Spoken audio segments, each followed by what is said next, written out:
Greetings, everyone. My name is Juhi Gupta, and we were discussing about the topic biotechnological applications. हम medicine वाले section में बात कर रहे थे. हमने एक जेनेटिक इंजीनियर्ड इंसुलिन का केस पढ़ा. सबसे पहले जेनेटिक इंजीनियर्ड इंसुलिन कब बनी थी. देन उसके बाद फिर हमने एक नेक्स्ट केस पढ़ा जिसमें we were talking about gene therapy कि कैसे बॉडी में अगर एक हेरिडिटरी डिजीज आ जाती है from our ancestors from our parents, उसको कैसे जीन रिप्लेसमेंट थेरेपी के बेसिस पे चेंज किया जा सकता है. So we were discussing about it. I just brief you again कि बॉडी के अंदर जिस भी सेक्शन में बॉडी के अंदर 23 पेयर ऑफ क्रोमोसोम्स होते हैं. हर क्रोमोसोम्स पे जीन्स प्रेजेंट होती है. जिस भी जीन में जो भी परेशानी आती है उस जीन को डिटेक्ट करने के बाद उस जीन को वहां से हटा के वहां पे नई जीन डाल सकते हैं. So that is what is gene therapy. सो इस जीन थेरेपी को डिफरेंट डिजीजेस के लिए यूज किया जा सकता है. आज तक करा भी गया है एंड आज के टाइम पे ज्यादा पॉपुलर भी हो रहा है. पहले comparatively this was a conservative technique, but now it is getting much more applications and this is much more effective as well. So we were just about to start with the topic molecular diagnosis. कैसे molecule level पे हम diagnosis कर सकते हैं, कैसे disease को detect कर सकते हैं.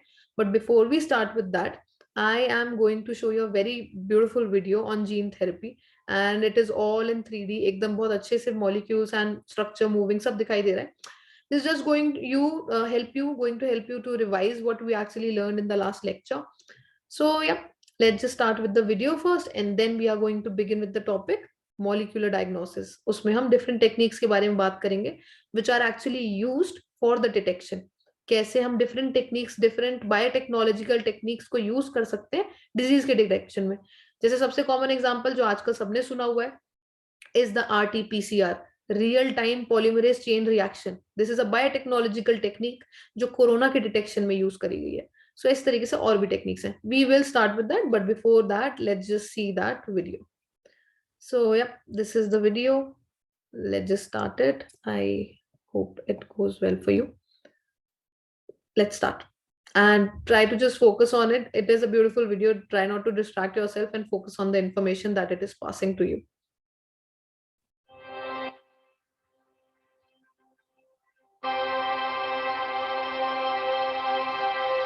Many human diseases are caused by defective genes and improper protein functioning. Genes within our DNA provide the blueprint for the production of proteins. Specific gene defects or mutations can result in reduced or inability to produce a functional protein, or production of a protein with altered function. Gene transfer using adeno-associated virus, or AAV, vectors can target specific cells to correct disease-causing improper protein function. Once inside the target cell, therapeutic genes within the AAV can correct defective or missing protein function. To achieve this, AAV genetic material is replaced with a therapeutic gene to restore natural function of the disrupted proteins. A protein shell, called a capsid, encases the genetic material and helps target delivery to certain cells. Once within the target cells, the capsid is shed inside the nucleus to release its vector genome. The vector genome does not integrate into the nuclear. The thing that I forgot to mention while we were talking about gene therapy, जब हमने last इसके बारे में बात करी थी तो एक चीज मेंशन करना रह गया था कि जीन थेरेपी में हमने बोला जहां जीन में प्रॉब्लम होगी वहां से उस जीन को हटा के दूसरी डाल देंगे. सो ये जो नई वाली जीन को इंट्रोड्यूस, जो फंक्शनल जीन है उसको इंट्रोड्यूस करने का जो तरीका है, मैंने बताया था हमेशा कोई भी बाहर से नई चीज डालनी पड़ेगी बॉडी में तो उसके लिए एक व्हीकल लगेगा, एक साधन लगेगा, एक वेक्टर लगेगा. सो इसमें जो हमने वेक्टर की बात करी उस वायरस के वाले एडिनो वायरस जो वो बोल रहे हैं उस वायरस को यूज करते हुए अपने मतलब का सामान अंदर इंट्रोड्यूस किया है. So this is just a normal example. और भी बहुत से व्हीकल और भी बहुत से वेक्टर अवेलेबल है जो हम अपनी कंडीशन के ऊपर डिपेंड करते हुए देन यूज करते हैं. सो डिपेंड करता है कि हम कौन सी कंडीशन में उसके अकॉर्डिंग वेक्टर यूज होता है. So yeah, now watch the video and I believe you are liking it just because it's a very interesting one and very beautifully photographed. Their DNA, but instead forms an episome. Episomes are not passed on to future generations of cells, thereby ensuring that the effect of the gene transfer is not passed on. Using the body's natural machinery, this allows stable and long-term expression of the therapeutic molecule. AAV-based vector delivery systems can be administered by intravenous drip or direct injection to target tissues. AAVs are ideal vectors for gene transfer, as they are non-pathogenic and capable of transducing both dividing and quiescent cells. The different components of AAV-based gene transfer can be switched to address different therapeutic targets and diseases. And several studies and clinical trials have indicated that there is activity in different disease models. Gene transfer offers the potential of long-term and potentially curative benefit to patients with genetic or acquired diseases by correcting defective or missing protein function through a single administration. uniQure is committed to developing innovative and cost-effective single treatment gene therapy. So yes, we are done with this. आपको बता दिया exactly कि gene therapy में replacement को use करते हुए how we can just use it for the treatment of diseases. Yeah, we are done with gene therapy. I hope the video was useful enough to clarify your doubts. Now we are going towards कि कैसे हम molecular level पे disease detection use कर सकते हैं, कैसे further आगे disease को कैसे cure कर सकते हैं, ये भी हमारी biotechnology की techniques उसको भी helpful, मतलब उसमें भी helpfully अपना part play करती है. First of all, the story starts from this कि अगर कोई भी disease हुई है, this is person A, take this as person A, इसको कोई भी डिजीज हुई है, सबसे बेस्ट और सबसे एफिशिएंट तरीका ये होगा कि अर्ली से अर्ली डिटेक्शन हो. अब जैसे आपने एक डिजीज का नाम सुना होगा कैंसर. कैंसर के केस में कई बार इतना लेट हो चुका होता है कि अब चीजें हाथ से निकल चुकी होती हैं, तब तक पूरी बॉडी में फैल चुका है एंड अब क्योर करने के स्टेज में नहीं बचता. सो अगर यही कैंसर जल्दी डिटेक्ट हो जाता तो कितना अच्छा रहता. जल्दी डिटेक्ट हो जाता, जल्दी खत्म करने की कोशिश करते हैं, बहुत चांसेस है कि पेशेंट बच जाता. सो घूम फिर के द मेन थिंग इज कि कोई भी डिजीज हो उसका अर्ली से अर्ली डिटेक्शन होगा तो उसका जल्दी से जल्दी क्योर भी हो पाएगा, जल्दी से जल्दी उसे खत्म भी कर पाएंगे उस बीमारी को. So these biotechnological application, these biotechnological tools are useful for early detection of various multiple diseases. ठीक है. So this is very very important. ठीक है. जो जनरल टेक्निक्स है डिटेक्शन की, जो जनरली यूज होती हुई आई है, आज तक भी हो रही है क्योंकि दे आर इम्पोर्टेंट, बट जो जनरली आज तक यूज होती आई है, जिसमें जनरली हम क्या यूज करते हैं, बॉडी में से यूरिन का सैंपल ले लेंगे, ब्लड का सैंपल ले लेंगे, सीरम का सैंपल ले लेंगे, अलग अलग सैंपल निकाल लेते हैं एंड उन सैंपल के बेसिस पे चेक करते हैं अलग अलग डिजीजेस के लिए. बट इनकी बेसिस पे अर्ली डिटेक्शन नहीं हो पाता. जैसे कैंसर है, अब कैंसर के केस में आप यूरिन का सैंपल ले लीजिए, सीरम का सैंपल ले लीजिए, उससे कुछ नहीं होने वाला. उसके बेसिस पे आप कैंसर कभी भी डिटेक्ट नहीं कर पाएंगे, और वो भी अर्ली डिटेक्शन के तो बिल्कुल चांसेस नहीं है. जैसे एक कैंसर पेशेंट्स के केस में आपके लिम्फोसाइट्स कम होने लगते हैं, WBCs वाले सेल्स कम होने लगते हैं, तो ब्लड के अंदर ये सेल्स कम आने चाहिए. बट ये स्टेज काफी मतलब लेट कैंसर, अगर मतलब कैंसर में बहुत समय हो चुका होगा ना, तब ये परेशानी आनी शुरू होती है. सो तब तक तो बात हाथ से निकल चुकी होती है. अगर यही चीज बहुत अर्ली हम कर पाए किसी पर्टिकुलर टेक्निक को यूज करके, तो बहुत चांसेस है कि पेशेंट सरवाइव कर जाएगा. इसी वजह से रिकॉम्बिनेंट डीएनए टेक्नोलॉजी, जो डीएनए की टेक्नोलॉजी, जो रिकॉम्बिनेंट डीएनए आरडीएनए होता है ना, आरडीएनए की जो टेक्निक है बायोटेक्नोलॉजी में जो यूज होती है, उसके बेसिस पे ये चीज के बहुत फायदे हैं. You will be able to deal with the diseases much more better, like much in a much more effective manner. So जैसे टेक्निक्स में हम यूज करते हैं polymerase chain reaction, then we have enzyme linked immunosorbent, ऐसे these are some of the diseases जिसकी वजह से early detect हो जाएगी परेशानी. एलिसा जो होता है वो यूज कर सकते हैं एड्स के लिए. So ELISA is a test called as enzyme linked immunosorbent assay. This is a test which is used for AIDS. Polymerase chain reaction तो बहुत सारी चीजों के लिए यूज होता है. पॉलीमरेज चेन रिएक्शन क्या करता है, जैसे मान लीजिए एक छोटा सा ये सेगमेंट का जीन का सेगमेंट है जिसकी वजह से बीमारी हो रही है.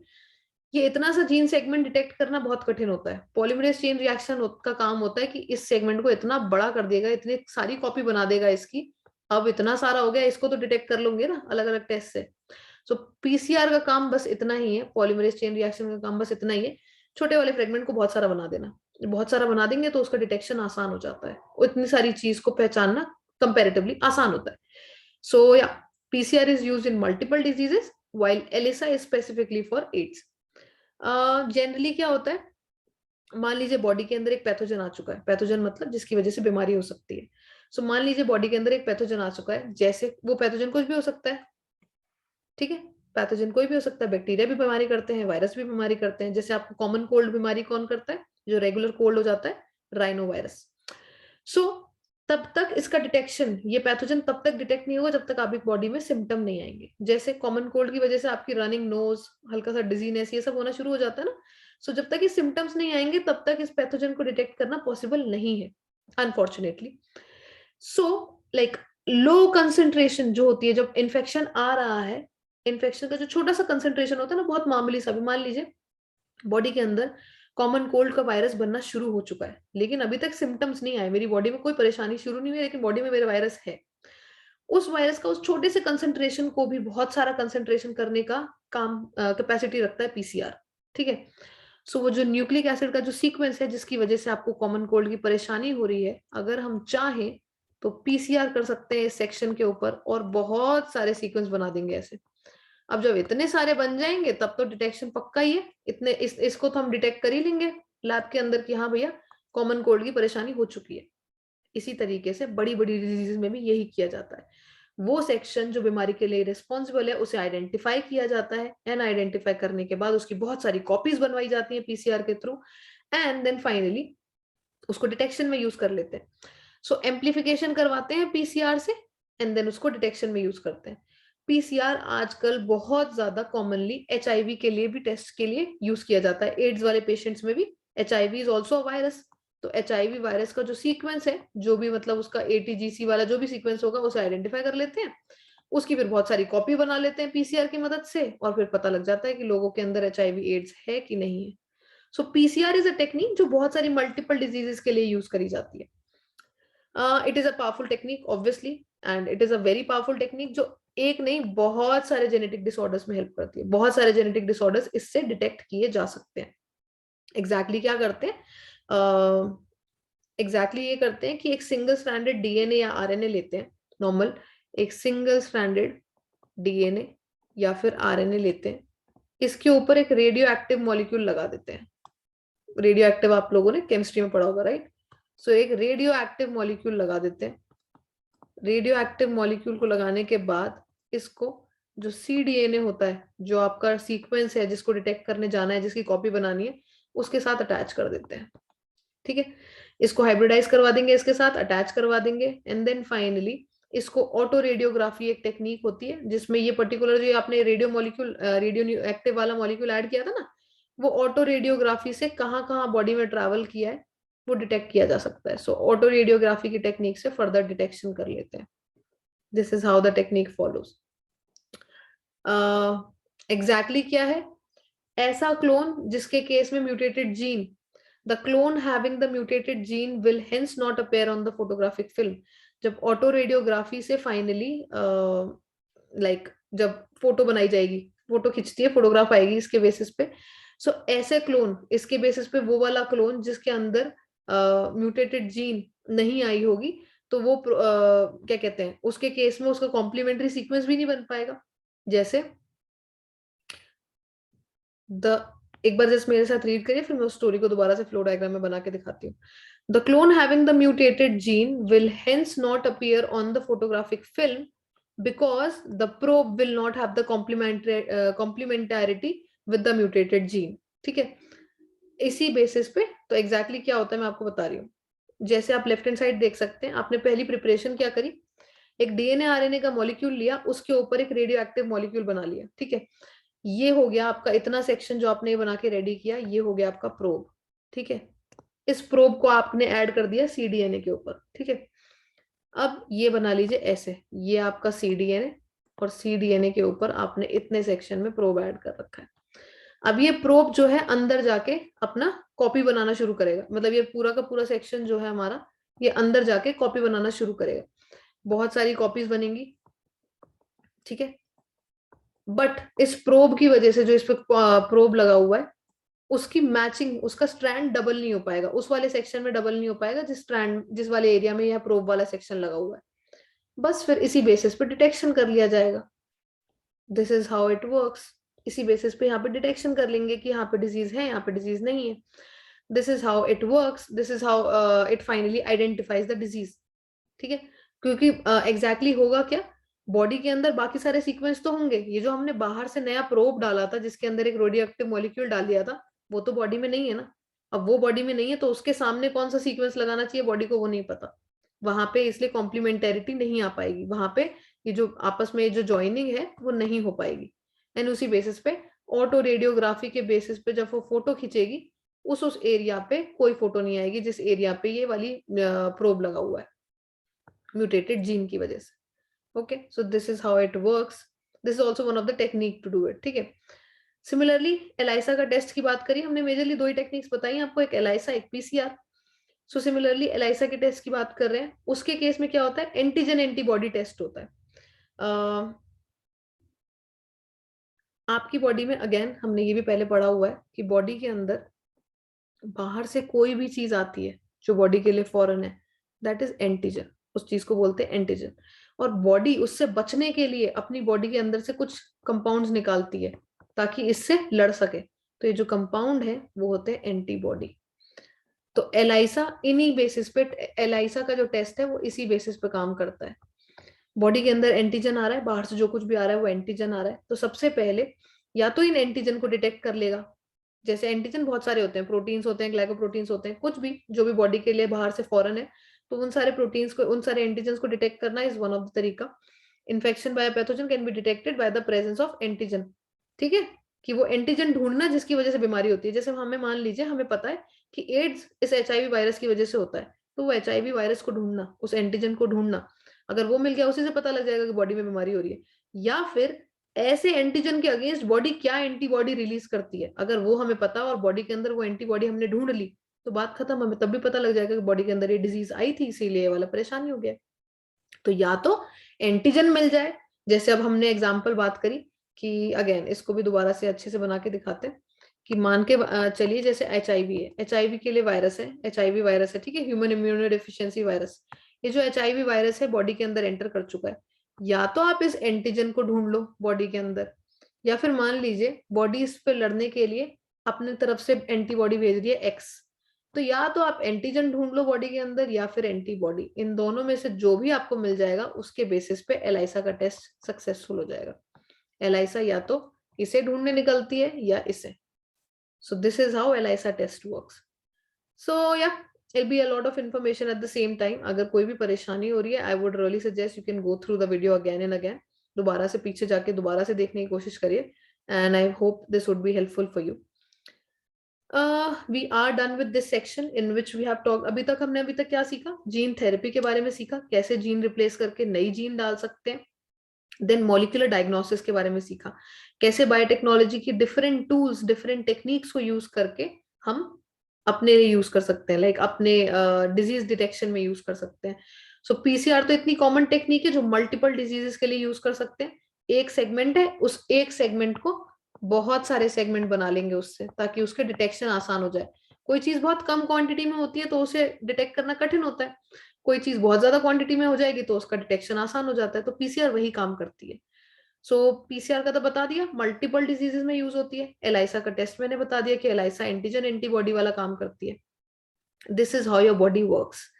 Okay, so we are going to start with another topic. Before we start with it, थोड़ा सा मतलब हल्का सा चीजें इंट्रोड्यूस कर लेते हैं।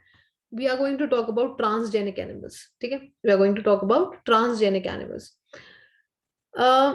ऐसे एनिमल्स जिनका डीएनए मैनिपुलेट कर चुके हैं हम अपनी तरफ से, उनके डीएनए में कोई बाहर से अलग से एक्स्ट्रा जीन वीन डाल चुके हैं या फिर कुछ और चेंज करा है हमने उनके डीएनए में, ऐसे एनिमल्स को बोलते हैं ट्रांसजेनिक एनिमल्स। ठीक है, ऐसे एनिमल्स जिनके केस में हमने कोई उनका डीएनए, उनका जो डीएनए है वो मैनिपुलेट करा हुआ है।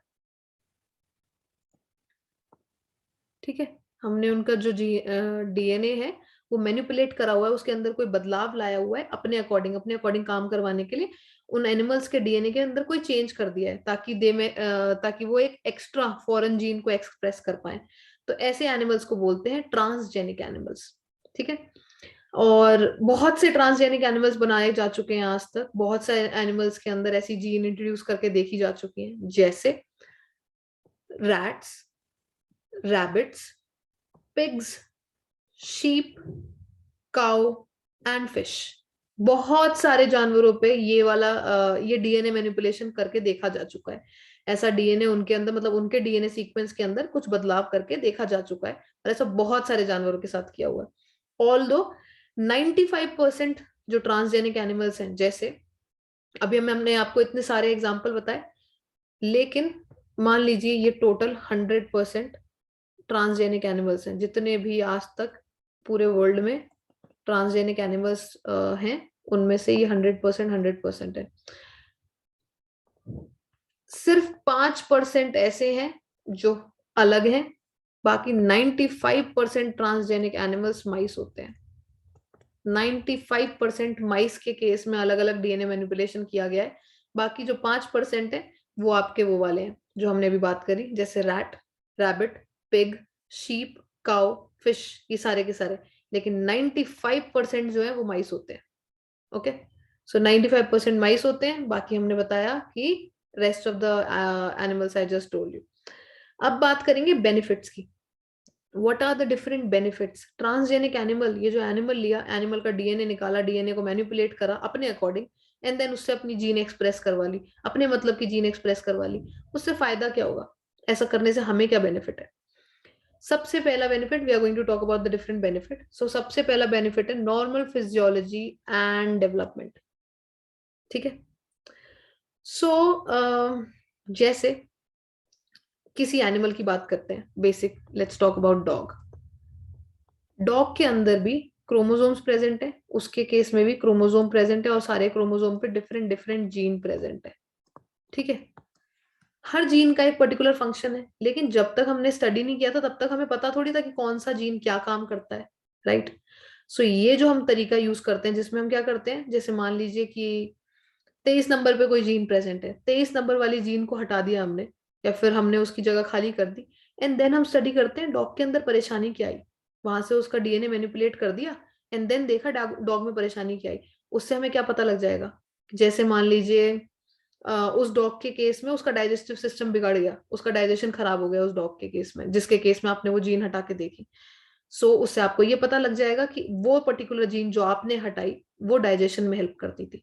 तो इसी तरीके से बॉडी में कौन सी जीन क्या काम कर रही है एंड किस पर्टिकुलर फंक्शन के लिए रिस्पॉन्सिबल है, ये स्टडी करने के लिए आपकी ये टेक्निक काम आती है। ट्रांसजेनिक एनिमल्स इस काम में आते हैं, ये इस तरीके के फंक्शंस को स्टडी कर सकते हैं।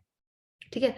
हाउ दीज जीन्स, जो अलग अलग जीन्स है वो बॉडी में कैसे रेगुलेट हो रही है, एंड कैसे कैसे बॉडी के नॉर्मल फंक्शंस को, बॉडी के फंक्शंस और डेवलपमेंट को इफेक्ट करती है, this can be helpful, this can be studied with the help of transgenic animals. ठीक है। स्टडी ऑफ डिफरेंट फैक्टर्स, बहुत सारे फैक्टर्स, बहुत सारे ग्रोथ फैक्टर्स प्रोड्यूस होते हैं बॉडी के अंदर। जैसे इंसुलिन प्रोड्यूस होता है बॉडी के अंदर, insulin like growth factors produce होते हैं। अब आपने अलग अलग जगह से डिफरेंट डिफरेंट जीन्स उन बॉडी उन ऑर्गेनिज्म के अंदर डालने की कोशिश करी, जिसकी वजह से उस पर्टिकुलर फंक्शन का, उस पर्टिकुलर जीन का फंक्शन बिगड़ जाएगा। सो फिर देखते हैं कि क्या परेशानी आई, तो आपको पता लग जाएगा उस जीन का ये काम था। ठीक है। So this is how we actually check. So I just explain this function again just to avoid any confusion. Story की तरह ही दोबारा से लेते हैं। हमारा पहला बेनिफिट है, उसके बाद will move further. So the first benefit is benefit of transgenic animals. Transgenic animals ऐसे एनिमल्स जिनके केस में डीएनए को मैनिपुलेट करके डीएनए के अंदर कोई चेंज किया जाता है, कोई जीन निकाली या फिर ऐड करी जाती है। सो ट्रांसजेनिक एनिमल्स कैसे बेनिफिशियल है, उनको बनाने का क्या फायदा है, उसके ऊपर स्टडी कर रहे हैं। सबसे पहला फंक्शन है, सबसे पहला बेनिफिट है नॉर्मल फिजियोलॉजी एंड डेवलपमेंट। तो इसके बाद में दोबारा से स्टोरी की तरह पढ़ने की कोशिश करते हैं, राइट? ट्रांसजेनिक एनिमल्स के बेनिफिट्स पढ़ रहे हैं, और जिसमें हम स्टार्ट कर रहे हैं एक स्टोरी की तरह से, कि नॉर्मल फिजियोलॉजी, बॉडी की जो नॉर्मल फंक्शनिंग है उसको भी स्टडी करने में हेल्प करता है। कैसे? अब जैसे डॉग है, ठीक है, स्टोरी की तरह ही लेते हैं ताकि समझ में आए। जैसे डॉग है, डॉग के अंदर डॉग के अंदर भी क्रोमोसोम है, जिसके ऊपर उसका जेनेटिक मटेरियल प्रेजेंट है, जिसके ऊपर सारी जीन्स प्रेजेंट है। एक्सपेक्ट करते हैं कि टोटल मिला के मान लीजिए डॉग के अंदर 1 2 3 4 5 6 7 इतनी जीन्स प्रेजेंट है।